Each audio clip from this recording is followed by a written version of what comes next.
Avant toute chose, je tenais à remercier au nom de l'ensemble de notre majorité les services de la ville et en particulier le service des finances qui nous ont aidés à préparer ce budget et ce débat d'orientation budgétaire dans un contexte d'intégration de la baisse historique des dotations de l'État qui en a fait un exercice particulièrement complexe.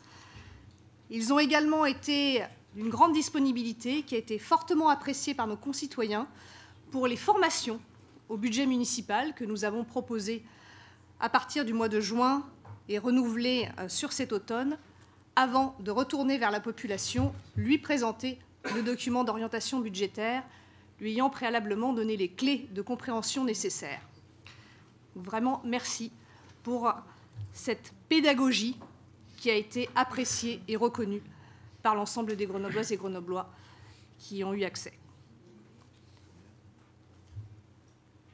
Je voulais revenir également sur un principe qui a été régulièrement décrié dans cette instance et qui est effectivement un de nos axes de méthode fondateurs, la co-construction. On nous reproche régulièrement de ne pas détailler certaines options, de ne pas donner assez d'informations précises. Le principe même de la co-construction, c'est que les choses ne sont pas verrouillées. C'est qu'elles vont être élaborées avec l'ensemble des acteurs et que nous-mêmes, si nous fixons un cadre, ne connaissons pas à l'avance les détails de la décision qui sera prise collectivement. C'est le cas, typiquement, d'un budget. Un budget fixe des grandes masses. On parle ici de centaines de milliers d'euros, de millions, de dizaines de millions. Le détail de son exécution sera débattu, co-construit avec les acteurs. Nous aurons l'occasion ce soir de prendre une délibération sur la mise en place des comités d'avis, justement, pour l'utilisation des subventions culturelles. C'est un exemple parmi d'autres. Tout n'est pas verrouillé, tout n'est pas bloqué en amont.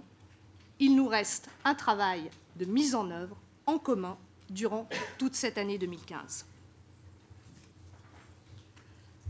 Alors, soit nous ne faisons pas de choix, soit nous faisons les mauvais, la critique n'est pas toujours très claire.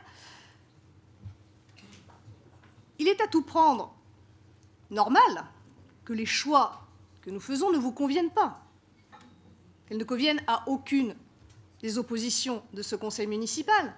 Nous n'avons pas le même projet politique, nous n'avons pas le même projet de société, nous ne faisons donc pas les mêmes choix.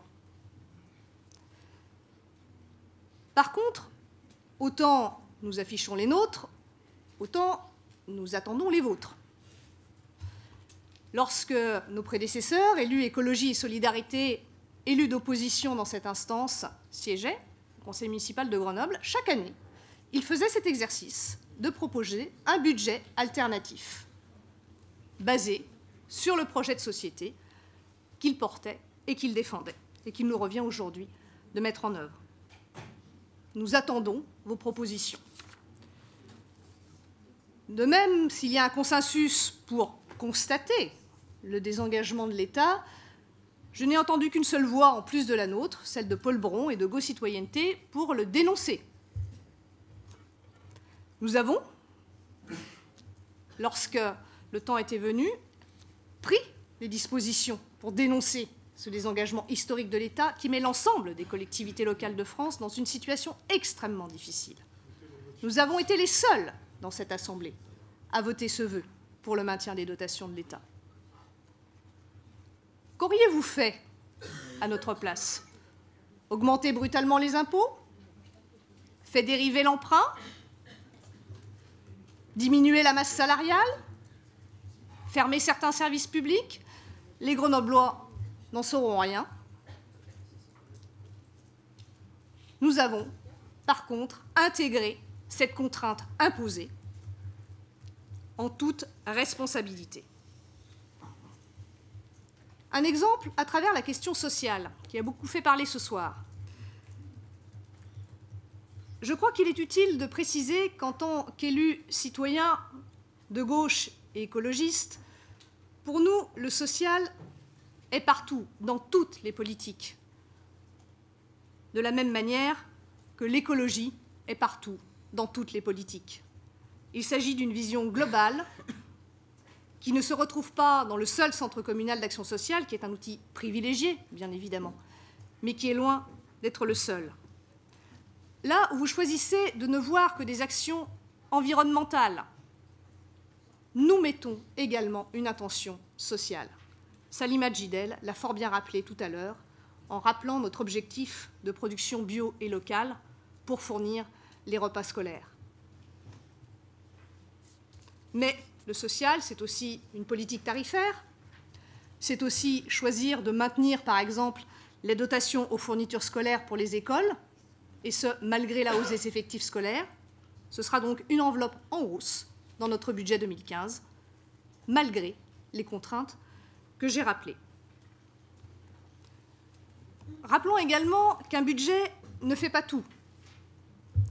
Un budget, c'est une traduction en termes financiers de choix politiques, mais il y a de nombreuses actions de politique publique qui, entre guillemets, ne coûtent pas, n'apparaissent donc pas dans un budget. Ces actions sont génératrices de mieux vivre ensemble. La démocratie locale en est l'exemple clé. Elle coûte, entre guillemets, du temps, de l'énergie, de l'investissement, et en particulier aux citoyens et aux citoyennes qui ont accepté de donner de ce temps pour nous accompagner et nous aider à élaborer ces politiques et leur mise en œuvre, et nous les en remercions chaleureusement. Paul Bron a évoqué la nécessité de s'appuyer sur l'éducation nationale et d'accompagner l'éducation nationale dans les questionnements que notre société a été brutalement amenée à se rappeler. Typiquement, des actions de ce type sont des actions peu coûteuses budgétairement, mais avec un retour sur investissement, si vous me passez l'expression, socialement extrêmement important. Et nous nous y emploierons bien évidemment, là encore, avec les acteurs.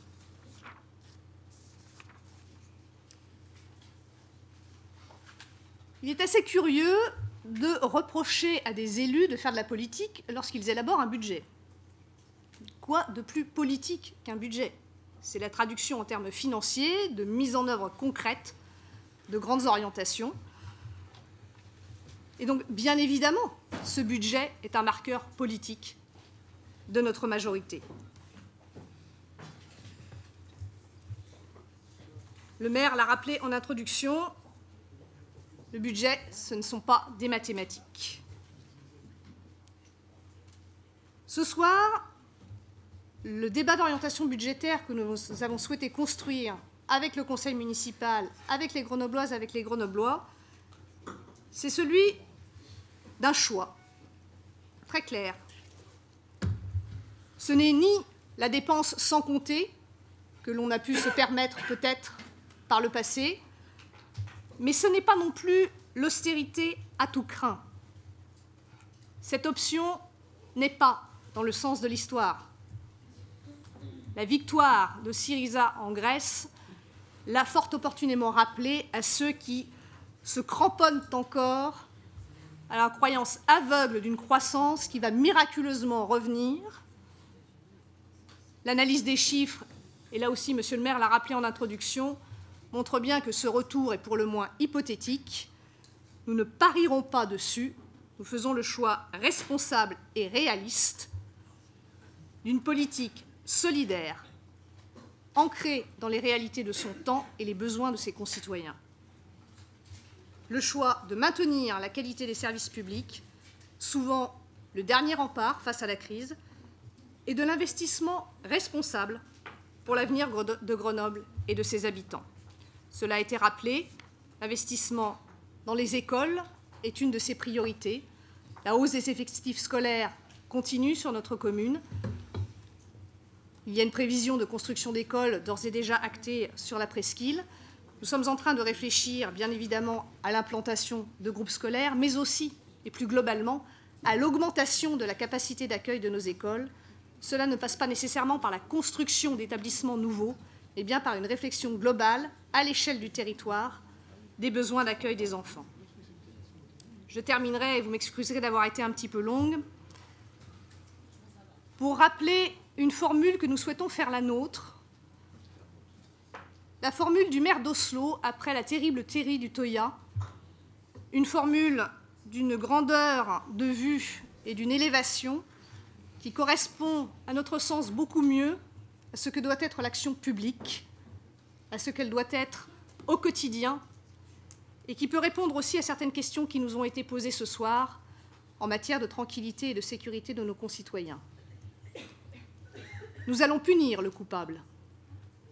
La punition, ce sera plus de générosité, plus de tolérance, plus de démocratie. Je vous remercie.